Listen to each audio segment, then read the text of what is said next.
péché, Jésus-Christ peut te sauver. De ton péché, Jésus-Christ peut te sauver. Nous vous saluons dans le beau et précieux nom de notre Seigneur Jésus-Christ. Nous sommes une fois encore à notre rendez-vous hebdomadaire.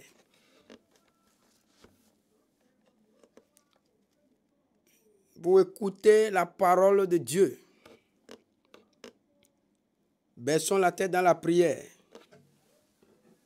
Seigneur éternel Dieu, nous voulons te dire merci. Merci pour la grâce que tu as donnée à tout et chacun de nous. Merci pour la vie des auditeurs et des auditrices. Merci pour ce que tu veux faire encore en ce jour. Oh, tu as dit ajouter à la foi la connaissance.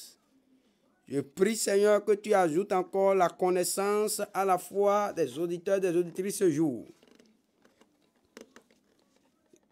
Que les vies ne soient plus jamais les mêmes. Et ton Esprit Saint, le grand enseignant, nous conduise dans ce moment. Au nom de Jésus-Christ. Merci, Père, de nous avoir exaucés. Au nom de Jésus, nous avons prié. Amen. Alors, chers auditeurs et auditrices, comme nous l'avons vu la dernière fois, l'importance de l'âme dans l'homme et pourquoi l'homme doit se préoccuper. Pourquoi l'homme doit se préoccuper plus que toute chose de la destinée finale de son âme. Vous savez, souvent, nous avons vu que les courses de ce monde, les courses après l'argent, les courses après le pouvoir, après la gloire de ce monde, ces courses empêchent les hommes de s'arrêter un instant pour penser au sort final de leur âme, pour penser à la destinée finale de leur âme. Ils ne s'en préoccupent pas. Et ça les amène à vivre comme s'ils ne vont jamais mourir. Et nous avons vu la dernière fois que ce corps pour lequel on court, dont on prend soin, qu'on veut nourrir, que ce corps est comme une enveloppe qui sera jetée. Et nous avons vu que l'âme qui est dedans, c'est l'argent qui est dedans. C'est la richesse, c'est le trésor, c'est le chèque qui est dans l'enveloppe. Et c'est ça dont on doit normalement prendre soin plus que tout. Mais nous avons vu que l'homme dans tout ça, dans sa course de tous les jours, ne prend pas soin de l'âme, ne prend pas soin de son esprit. Mais l'âme et l'esprit constituent ce qu'on appelle l'homme intérieur. L'homme ne prend pas soin de ça. L'homme a le temps pour le corps. Toi, qui as pris la décision, toi qui as compris et qui as pris la décision de pouvoir donner de l'importance à ton âme, laisse-moi te dire quelque chose qui doit te réconforter. Et toi qui m'écoutes et qui n'as pas encore pris la décision de prendre soin de ton âme, laisse-moi aussi te dire quelque chose qui va te faire réfléchir. Encore, qu'est-ce que je vais te dire, toi qui m'écoutes? Ce que tu dois savoir est que si tu es sur cette terre et que ton âme ne te dit rien, nous avons déjà vu que tu es en danger. On l'a déjà expliqué. Toi qui as donné, qui as pris soin, mais qui as pris conscience de l'importance de ton âme et qui veut que ton âme puisse arriver à une bonne destination après ce monde, il y a une démarche que tu dois adopter. Quelle est la démarche? Tu dois sortir du milieu des fous, des milieux des insensés, des milieux des gens bêtes, des gens qui ne sont pas intelligents. Au fait, tu sais, les gens dans ce monde courent. Ils cherchent l'argent. Ils font ceci. Ils font cela. Oui, tu peux me dire, mais lui-même là, est-ce que lui là, il ne cherche pas l'argent? Oui, ce n'est pas ça le problème. Ce n'est pas chercher l'argent qui est le problème. C'est qu'est-ce que l'argent représente pour toi. Qu'est-ce que l'argent représente pour toi? C'est ça le problème. Tout le problème se trouve là. Je ne t'ai pas dit pas quand on vient à Jésus là que tu iras te reposer et tu vas dormir, tu ne vas plus rien faire. Non. La même Bible a dit que celui qui ne travaille pas ne mange point. Donc tu as besoin de travailler. Et quand on travaille, c'est clair, c'est pour gagner de l'argent.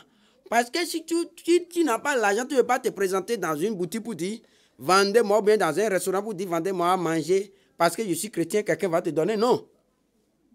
Donc il faut que ça soit clair. Je ne suis pas en train de dire que chercher l'argent là qui est le problème. Et contrairement à ce que les gens disent, je n'ai jamais dit que l'argent c'est le diable. L'argent n'est pas le diable. Non.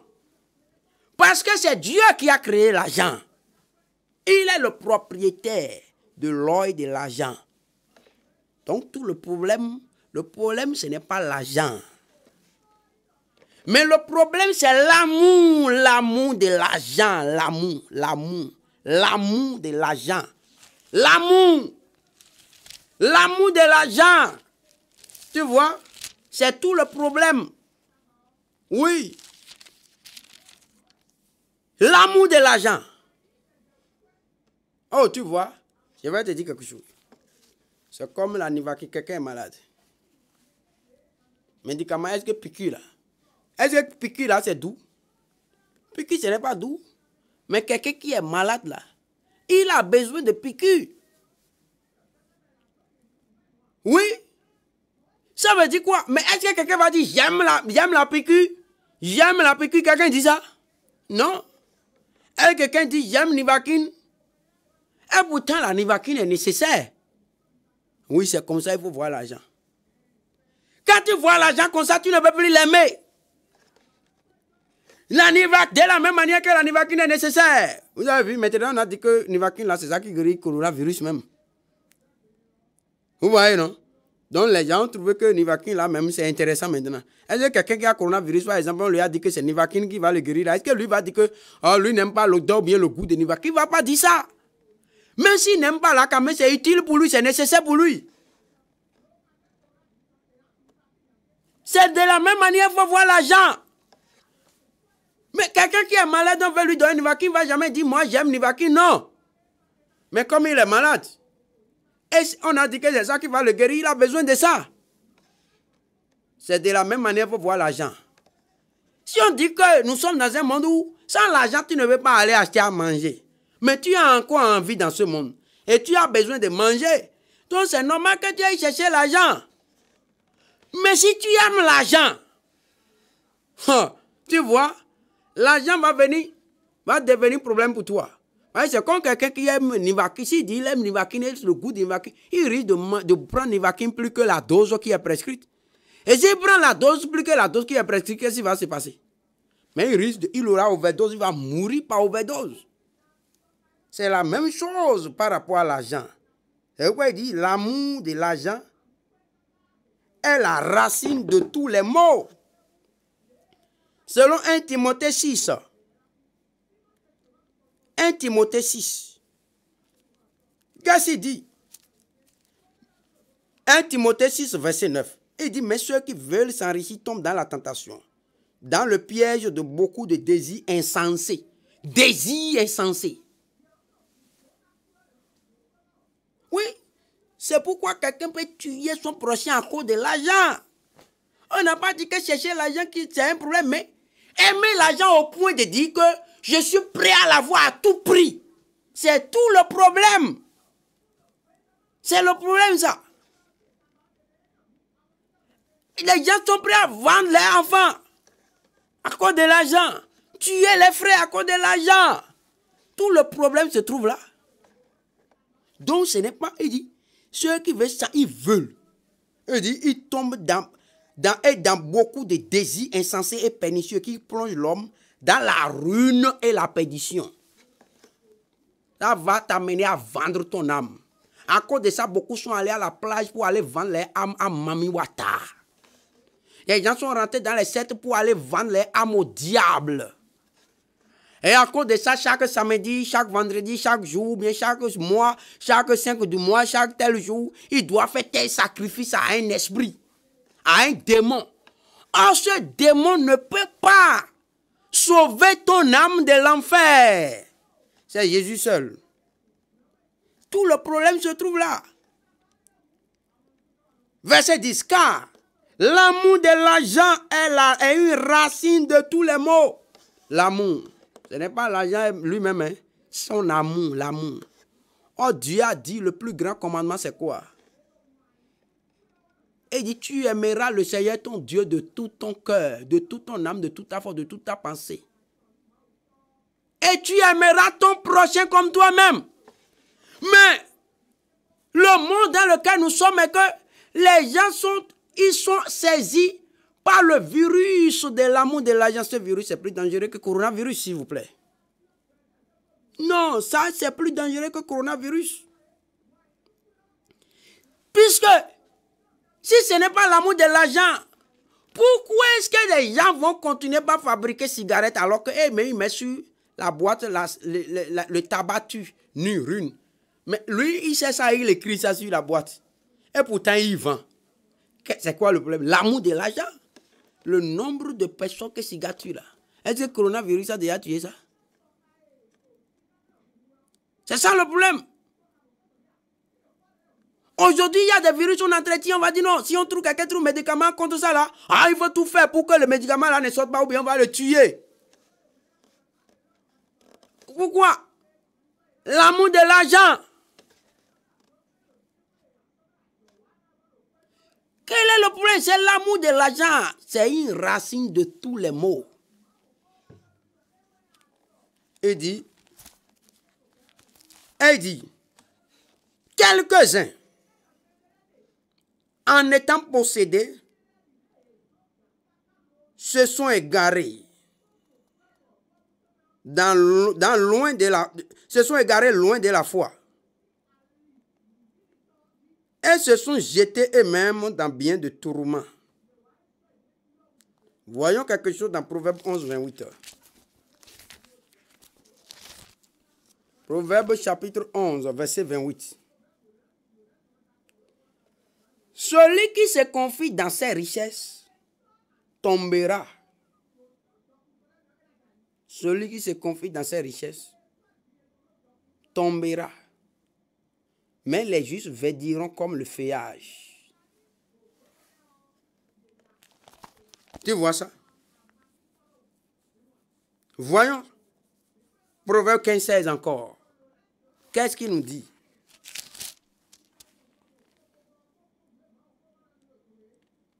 Mieux vaut peu avec la crainte de l'Éternel qu'un grand trésor avec le trouble. Avec le trouble.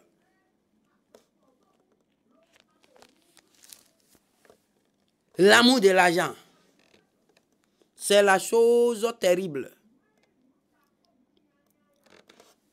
Et c'est ça qui empêche les hommes de pouvoir avoir le temps. Ou ce qui est essentiel. Nous ne disons pas que c'est mauvais de chercher de l'argent. Tu en as besoin. Et voilà. Toi qui as donné ta vie au Seigneur Jésus-Christ.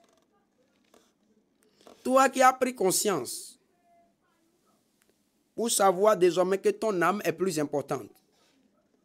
Parce que tu sais désormais que l'argent après lequel tu cours là, Quand bien même l'argent peut nourrir le corps. L'argent, parce que tu as encore envie dans ce monde.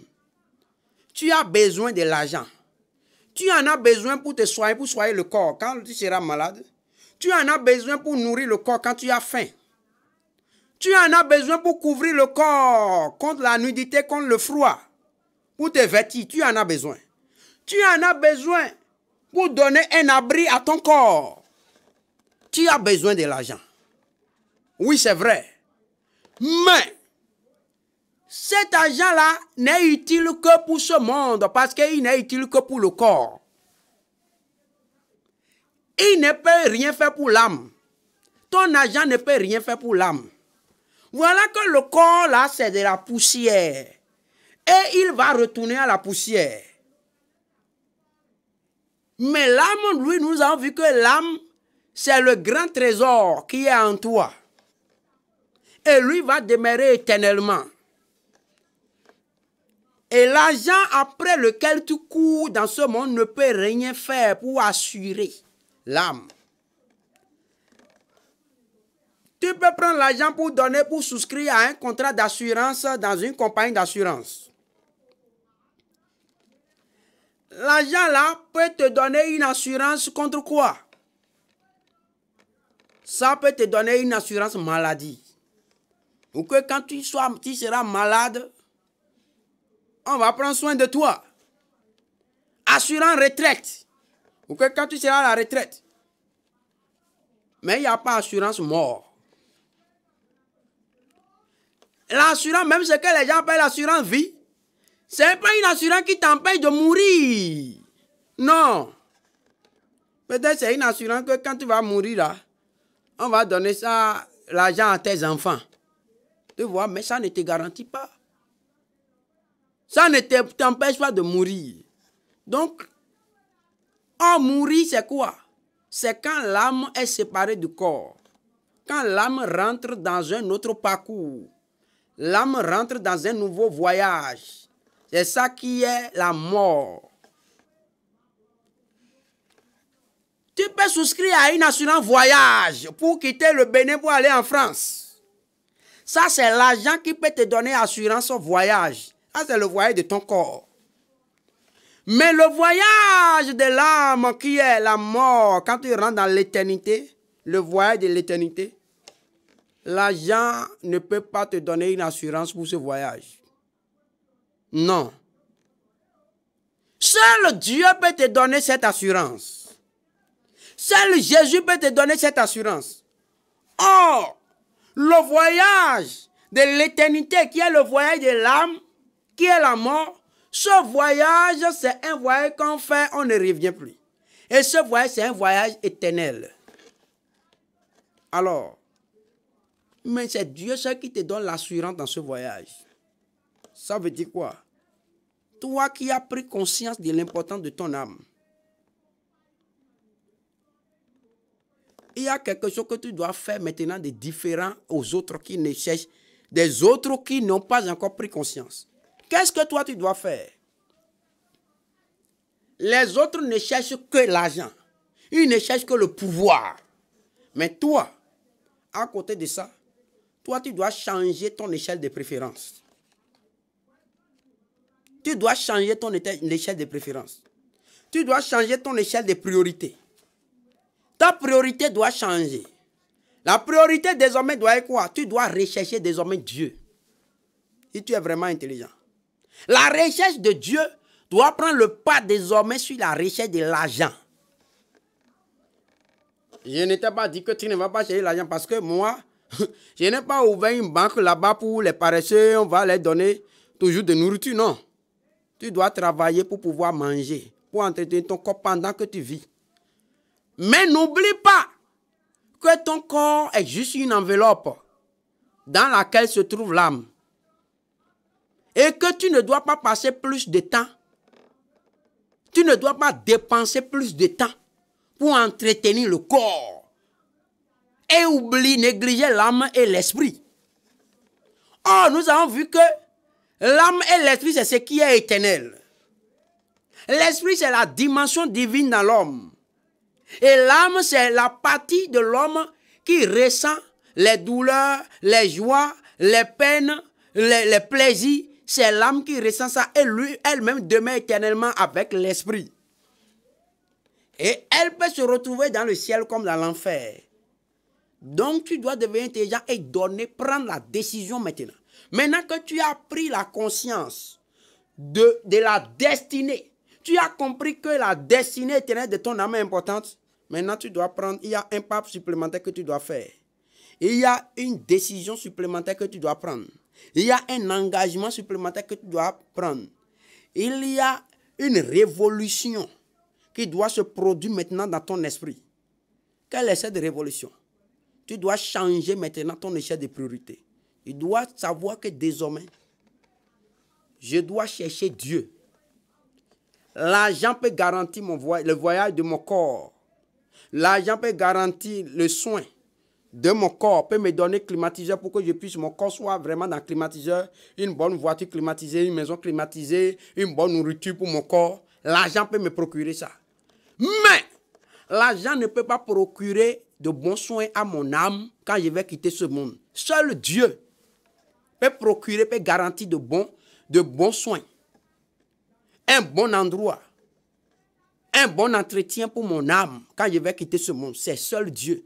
Pour cette raison, comme l'âme doit demeurer toujours, je dois chercher Dieu. Et c'est pourquoi la Bible va dire dans Romains, allons dans Romains au chapitre 3. Qu'est-ce que Dieu dit là-bas? Romains chapitre 3. Verset 11. Il dit, nul n'est intelligent. Nul ne cherche Dieu. Tous sont égarés. Tous sont pervertis. Tu vois? Souvent, vous savez, toi qui as donné ta vie au Seigneur Jésus-Christ, maintenant peut-être quand tu vas commencer par aller à l'église. Tout le temps, c'est l'église. C'est Jésus. Tu pries. Tu fais cela. Tu pries. Les choses, tu vas dire, maintenant, là, moi, j'ai donné ma vie au Seigneur Jésus-Christ. Non, les choses, les trucs de fétiche, les cérémonies familiales, là, je ne suis plus dedans. Ils vont dire, hey, pasteur, depuis quand tu es rentré dans ça, là, peut-être quand tu es rentré, maintenant, tu vas couper les liens avec les femmes, là, les prostituées avec qui tu faisais le désordre. Et quand elle t'appelle, tu vas dire, oh, j'ai changé. Maintenant, je suis devenu un enfant. Et ils vont dire, hey, pasteur, depuis quand? Depuis quand on t'a floué comme ça? Ouais. Et si toi-même tu ne sais pas faire, tu vas devenir triste, tu vas dire, oh vraiment, je suis devenu bizarre. Non, tu n'es pas devenu bizarre, laisse-moi te dire. La Bible dit que les autres là, ils ne sont pas intelligents, c'est pourquoi ils ne cherchent pas Dieu. Toi, tu cherches Dieu, tu es intelligent. Celui qui est intelligent cherche Dieu. Donc maintenant, tu dois devenir intelligent. Pour ne pas chercher le plaisir pour ton corps et oublier ton âme. Si tu veux le plaisir éternel pour ton âme, tu dois chercher quoi? Dieu. Dieu.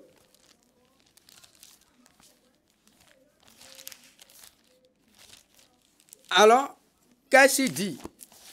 Qu'est-ce que Dieu nous dit? Tu dois savoir que ceux qui cherchent Dieu, c'est ceux-là qui sont intelligents. Alors peut-être avant là, tu cherchais la guérison seulement. La guérison de ton corps. Laisse-moi te dire que quand on vient à Christ là, ce n'est pas pour chercher d'abord la guérison pour ton corps. Si c'est ça que tu cherches, oh, tu as fait le mauvais choix. Quand on vient à Christ, ce n'est pas pour chercher le mariage. Il dit ça, mais va chercher Marie dans le monde, il y a plein. Quand on vient à Christ là, ce n'est pas pour chercher de l'emploi. Non, c'est l'emploi que tu cherches. Tu peux faire ce que tu veux. Parce qu'il y a beaucoup de gens qui n'ont pas Christ, mais ils ont d'emploi. Quand on vient à Christ, c'est pour son âme. On cherche Dieu alors. On cherche Dieu pour le salut de son âme.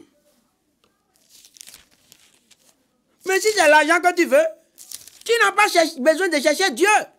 Non. Il y a beaucoup qui cherchent, qui ont de l'argent, mais ils n'ont pas Dieu. Ils ne cherchent pas Dieu, mais ils ont de l'argent. Oui ou non? Il y a beaucoup qui cherchent. Il y a beaucoup qui ont plein de femmes, mais ils ne cherchent pas Dieu. Donc si c'est le mariage que tu veux là, tu n'as pas besoin de chercher Dieu.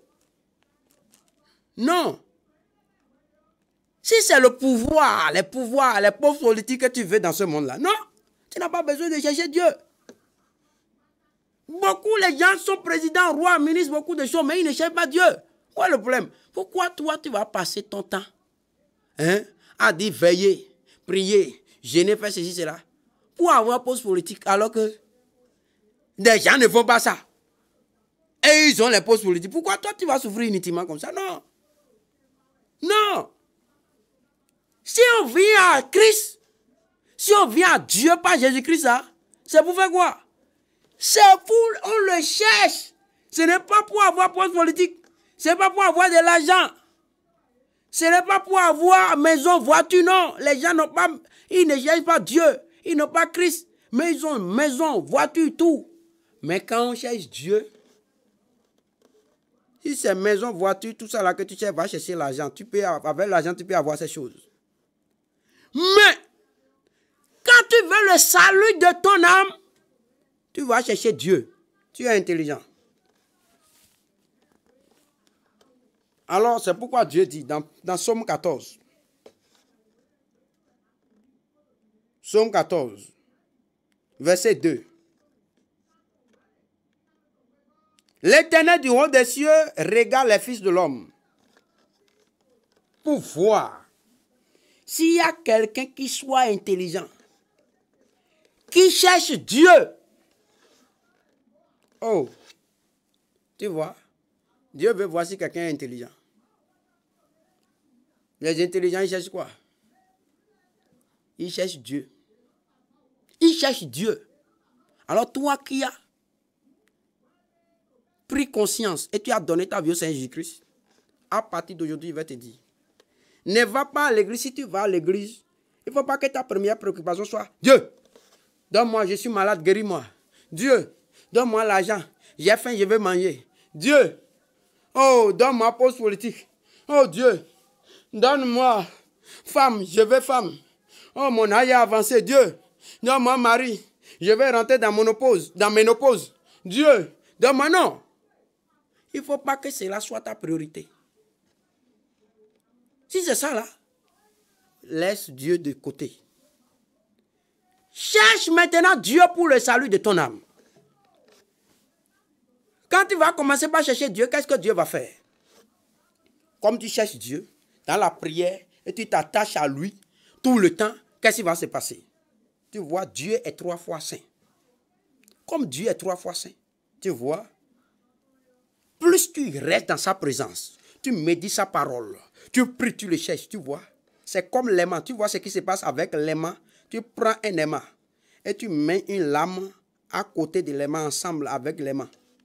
Si l'aimant reste avec, la lame là reste avec l'aimant pendant 3 mois, 4 mois, 1 an, qu'est-ce qui se passe? Au départ, la lame, est-ce que la lame a une puissance magnétique? Non. La lame n'en a pas. Au départ, c'est du fer simple. Mais, quand la lame reste avec l'aimant pendant un bon moment, qu'est-ce qui se passe? La puissance magnétique de l'aimant est transférée maintenant à la lame. Et quand tu prends cette lame-là, et tu le mets en contact avec un autre fer, la lame-là attire le fer.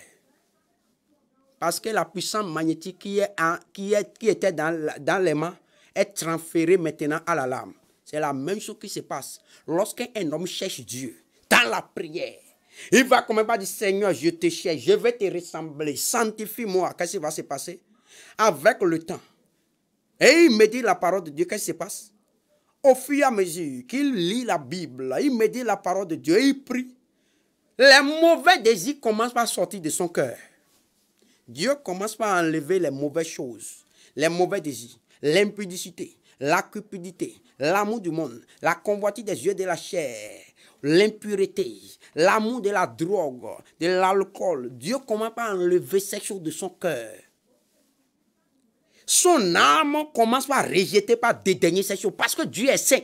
Et qui quelqu'un se retrouve dans la sainteté glorieuse de Dieu, oh, comme Pierre. Quand Pierre a vu la sainteté glorieuse de Jésus, il a dit, oh Seigneur, éloigne-toi de moi, je suis un pécheur. Tu vois, quand un homme rencontre, tu vois comme les ténèbres rencontrent la lumière. Les ténèbres, quand les ténèbres rencontrent la lumière, les ténèbres sont obligés de fuir. Dieu habite une grande lumière. Lui-même est lumière, il habite une grande lumière. Plus tu le cherches et tu es en son contact, la lumière qui en lui jette ses projecteurs, envoie ses rayons dans ton cœur, dans ton âme, dans ton esprit, au travers de la parole de Dieu, au travers de la prière. Et les ténèbres qui ont rempli ton cœur, ton âme commencent par fuir. Ton âme va prendre plaisir à cette lumière. Ton âme va commencer à prendre plaisir à la sainteté. Ton âme va commencer à désirer la sainteté sans laquelle personne ne verra le Seigneur. Ton âme va désirer fortement cela. Et tu vas commencer par avoir une haine pour le péché. Tu vas commencer par avoir une haine pour le mensonge. Par avoir une haine pour l'adultère, pour la fornication, pour la haine, pour l'impudicité, pour le vol, pour le mensonge, pour la cigarette. Tu vas commencer par avoir une haine pour les choses abominables. Tu vas commencer par avoir une haine pour tout ce qui est ténébreux, pour les gris-gris, pour les fétiches, pour les sectes pernicieuses, pour tout ce qui va vouloir entraîner ton âme en enfer. Tu vas commencer par avoir une haine pour ces choses.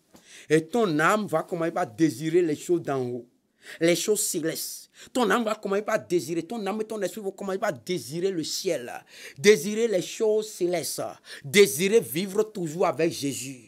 Oh, plus si tu priais 15 minutes et tu ne sais plus ce que tu vas dire, maintenant là, tu vas commencer à prier 30 minutes, après 1 heure, 2 heures, 3 heures, après 4 heures, 5 heures, à un moment donné, tu n'as plus envie de quitter la présence de Dieu. Tu vas dire, oh Jésus, pourquoi tu tardes à venir? Pourquoi tu tardes à venir? Jésus, viens me chercher, nous allons vivre pour toujours là-bas. C'est ce qui se passe quand on cherche Dieu. C'est merveilleux. Là, tu es devenu sage. Mais ce monde va trouver que tu es fou, que tu es devenu bête, insensé.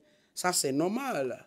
La Bible a déjà dit que ceux qui ne cherchent pas Dieu, ils sont des insensés. Sors alors de la catégorie des insensés et cherche Dieu maintenant dans toute sa plénitude, dans sa vérité, dans sa sainteté. Et ta vie ne sera plus jamais la même.